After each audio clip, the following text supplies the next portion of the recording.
quick recap for the first fight. Terrence absolutely dominated that man. He pulled out the big fish and brought him out of water, man. He landed 50% of his punches, making Spence miss almost all of his. Spence only landed like 20%. I think it was 90 punches he landed compared to Terrence's like 200. It was ridiculous. He put Spence down 3 times. It was really Crawford did everything he said he was going to do. Crawford took the big fish out of water and he made a crawfish boil. It was ridiculous. It was absolutely ridiculous. It was one of the best. I think that is probably the most dominant showcase in a fight that was claimed to be a 50-50. Like in recent times, the only fight that shocked me to my core as hard as it did was AJ Ruiz, when Ruiz utterly shocked the world and he dropped AJ, or the Usman Edwards fight in UFC when Edwards knocked out Usman. That was probably the only time I felt so surprised at the result of a fight since Crawford Spence. So credit where it's due. Crawford put on a show. Crawford absolutely killed that guy. And a lot of people think because of that, the rematch shouldn't happen. As you know, Spence activated the rematch clause a few days ago, so now that rematch is going to go ahead. They're aiming for the end of the year, but it might get pushed back a little later. Now, my thoughts on that, why I think the rematch should happen to begin with. I think not only is ERROL Spence going to be putting on a different show, especially at a higher weight. Both men have said that 154 was hard to reach, and 147 was hard to reach, and they're looking at moving up to 154, even 160.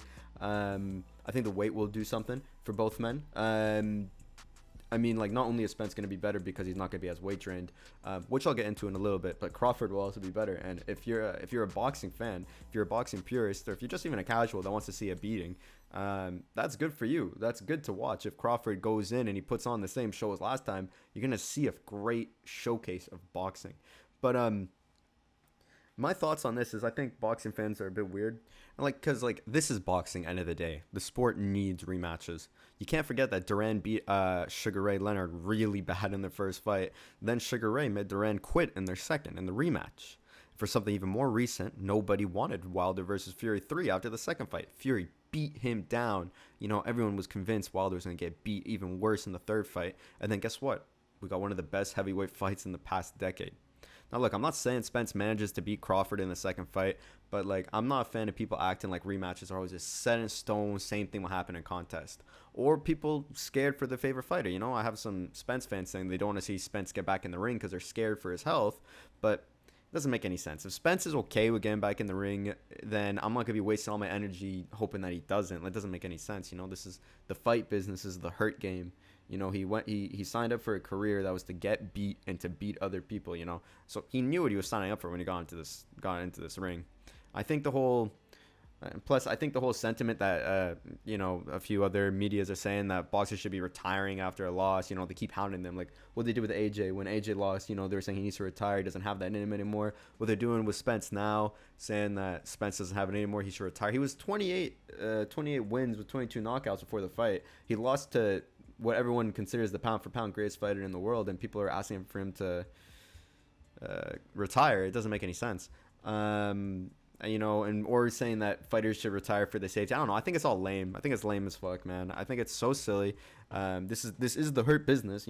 Safety. What? Like they go into this business wanting to do that to other people. Like they all know what they sign up for. Personally, I don't think this current boxing scene is conducive to letting the best fights happen. You know what I mean? I don't think people would have been emotionally stable enough in the Four Kings era a while ago to let Duran, Hagler, Hearn, Sugar Ray really do what they did, because after one loss, they'd be telling them to retire, to quit, or they're garbage, It's just stupid to me. I think this is why boxers avoid big fights, because people are telling them to drop everything and to quit or retire. But that's a little tangent. Maybe a topic for another day. But I think Spence is going to come back strong. I think at a higher weight, he can...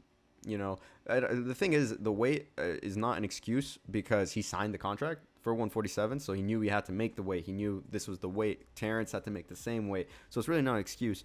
But at a higher weight, he is growing up, he's getting older.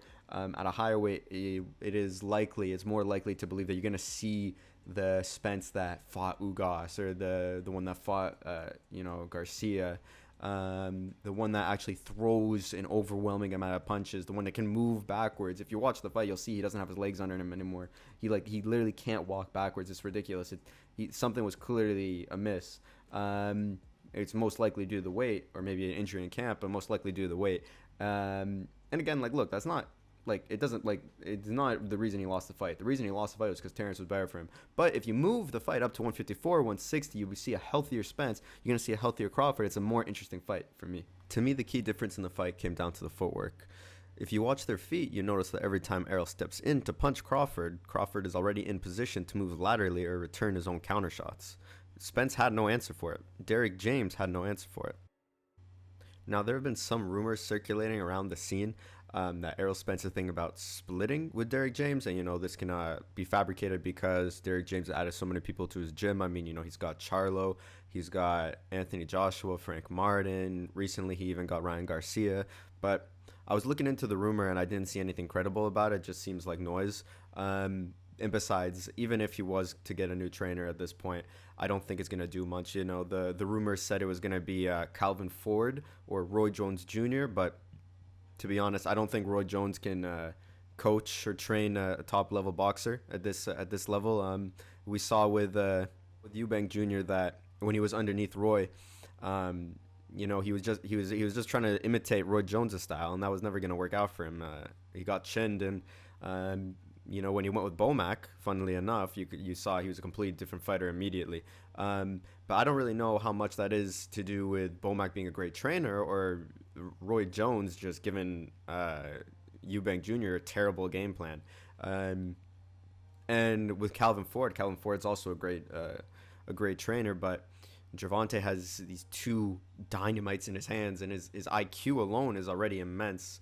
How his footwork, how he sets up traps, how he sets up shots, that's not something that Errol does, and that's also not something that you can train in like 4 months if the fight happens in December. It'll probably get pushed back to the start of January, February, considering the whole thing that's going on with Bomac and his arrest in the UK. But yeah, no, I don't think there's any truth to those rumors. So I think Errol and Derek are gonna stay in that stable together, and they're gonna have to come up with a new game plan. Now, if anyone can come up with a new game plan, I think it's gonna be Derek, trainer of the year.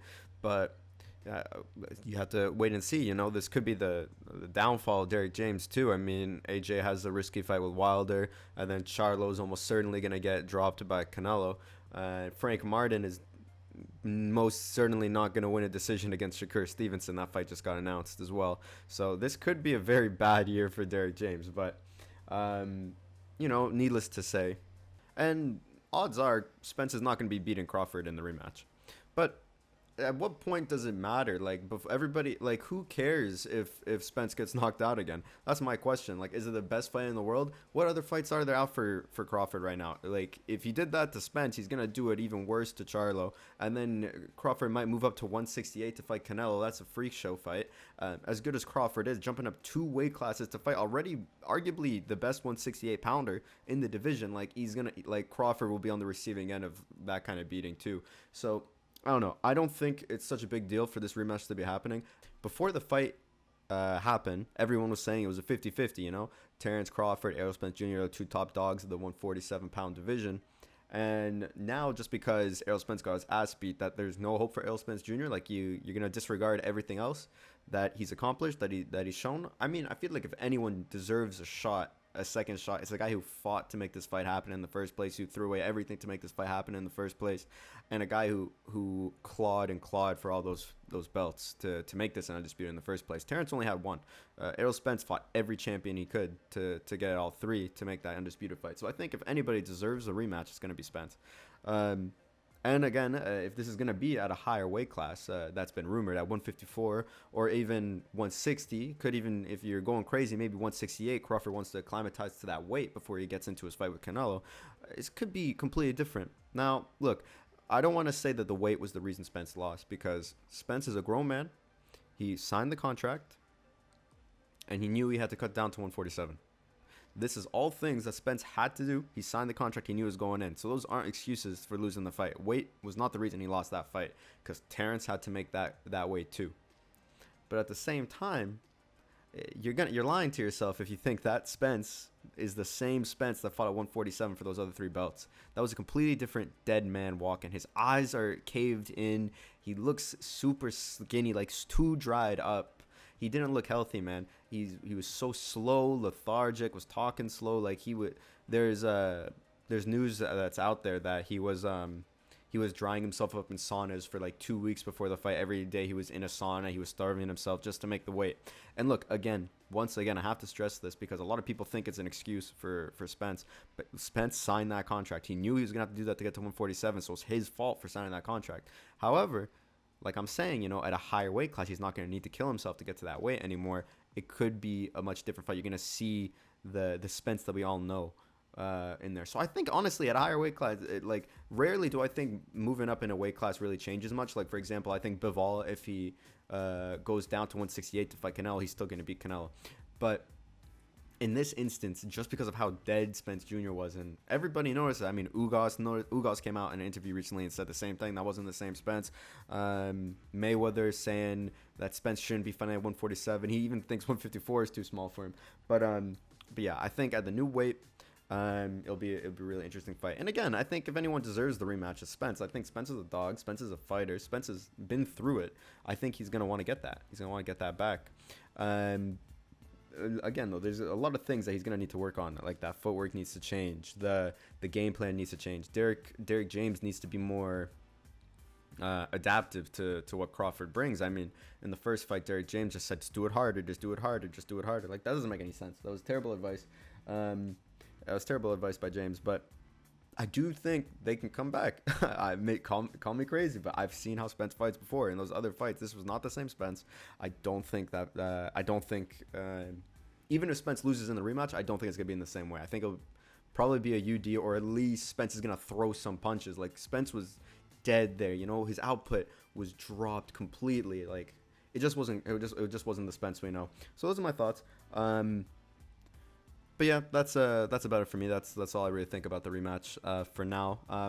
Once new information comes out, I'll be definitely breaking that down. I don't really want to talk about the Bomac arrest because that's not confirmed. What's going to happen, what the time is, and how that's going to change everything. I don't really want to talk too much about the man's life other than the fact that it is out there. The news did come out, but I'm not going to discuss it. But yeah. Once new information comes out, I'll definitely be highlighting that on this rematch.